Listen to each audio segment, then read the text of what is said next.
Inside PressBox is presented by Maryland Mutual Mortgage. Contact them at mdmutual.com for the best mortgage to fit your needs.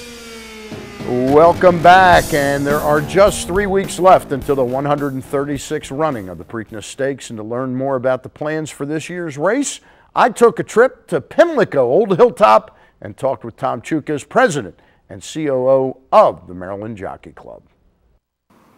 And we are right here at Pimlico Racecourse, right on the clubhouse turn, and I'm with my friend Tom Chuckas, President and COO of the Maryland Jockey Club, and we're, what, 2.5 weeks out from the Preakness, Tom? About 25 days. Thanks for having me, Stan. It's a pleasure. Well, it's always good to have you on. I'm looking at the attendance numbers on Preakness Day, and I'm trying to guess or think of why you made some changes a couple years ago.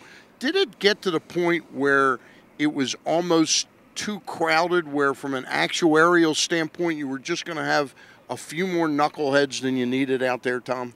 I don't think so. We've taken a look at the infield. I think 2008 was the last year where we allowed the BYOB. With the advent of the internet, YouTube, and so on, things got pretty crazy out there, and it was always, how could you do one up?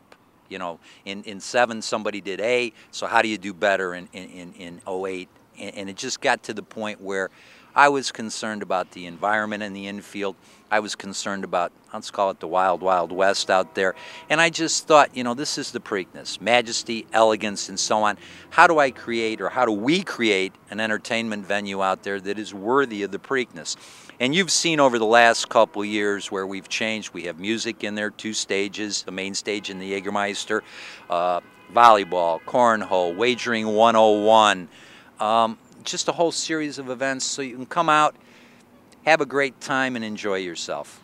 The numbers last year, when you went back to a more of a festival in there, but it still was not BYOB, and that's bring your own booze for those that are uninitiated, your attendance jumped about 18 or 19,000. Are you expecting a jump again over 100,000 this year, Tom? Yeah. The first year we did the no BYOB, I think we had around 80,000 people. I think that was in 2009. In 10, we had approximately 95,000 all into the facility. If we've done our job this year with the bands, the acts, the different things, and the race looks like a fantastic race. There's not one horse that's an absolute standout right now.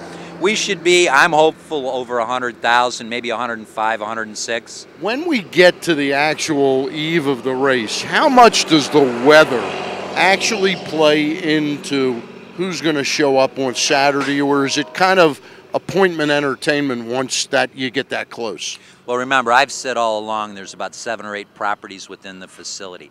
The weather has limited impact on the individuals coming into the grandstand or the clubhouse, the dining room. It has some impact, but not a huge impact on the corporate village and the Turfside tent. Where the real impact of the weather is in that infield. Remember, it's uncovered pretty much. You have acts going on the main stage, Bruno Mars and Train this year. You have Puddle of Mud, Phil Vassar, and Mr. Green Jeans on the Jägermeister stage. You have volleyball and so on. That's the open area. So if the weather is rainy, cold, it takes a significant hit.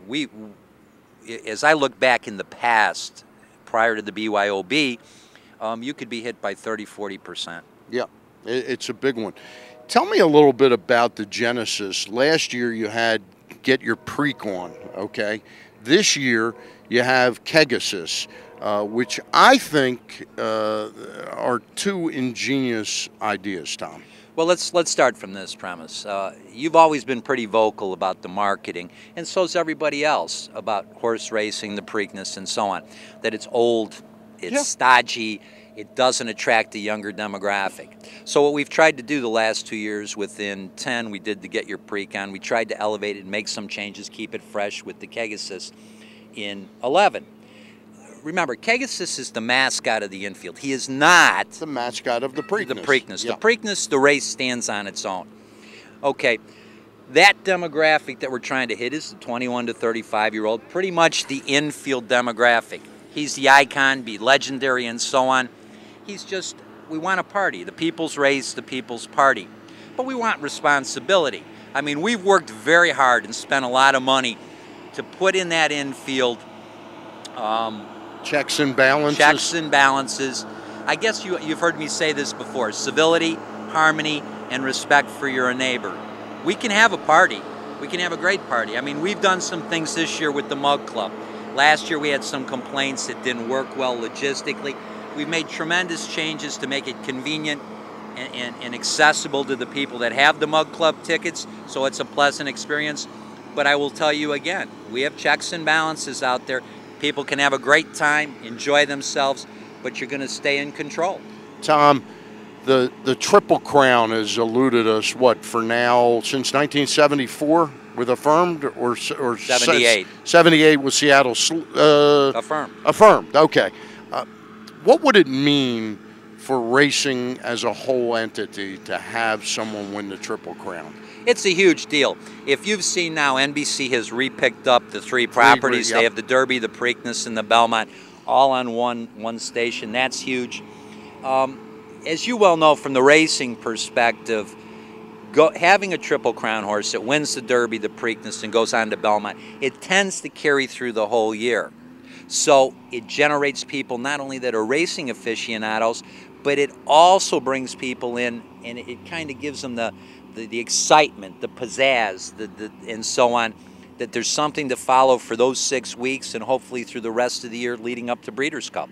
Tom Chuckas, President and COO of the Maryland Jockey Club. Thanks for taking some time. It's a little less hectic than it will be 25 days out. Thank you very much. Thanks, Stan. All right, and we will continue with more on the show right after this.